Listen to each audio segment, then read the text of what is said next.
કોઈ ના કરે હાવ નાનું કહેવાય નહીં ભાઈ ગયા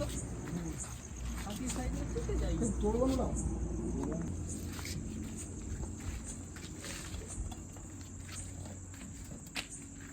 પેલી લાઈટ કરો ના ભાઈ ચાલુ ઉપર આવતો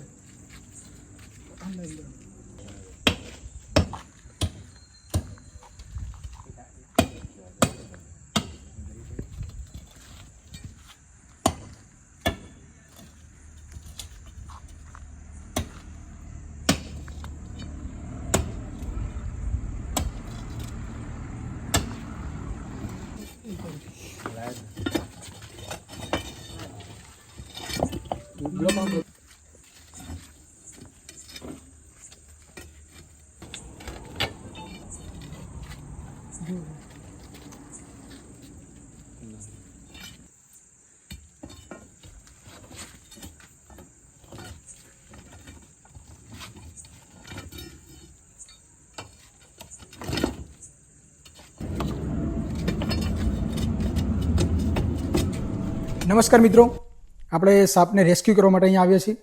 આ અમારા માંડલ ગામનું જે છે એ ગવર્મેન્ટ રેસ્ટ રૂમ, જે રેસ્ટ હાઉસ છે, વિશ્રામ ગૃહ જેને કહેવાય, જ્યાં સરકારી કર્મચારીઓ જે છે એ રેસ્ટ કરે છે. તો આપણી એ ફરજ બને છે કે આપણા ગામની અંદર અગર બહારથી કોઈ કર્મચારી આવે છે એને સુરક્ષા પૂરી પાડીએ અને સાપને પણ બચાવીએ. તો સાપને બચાવવા માટે અમે અહીંયા કલાકથી આવ્યા છીએ. બહુ શોધ્યા પછી પણ સાપ અહીંથી મળ્યો નથી, એટલે આપણે પાછું જવું પડશે. પરંતુ અડધી રાત્રે પણ કોલ આવશે તો અમારી ટીમ અહીંયા હાજર થશે સાપને રેસ્ક્યુ કરવા માટે.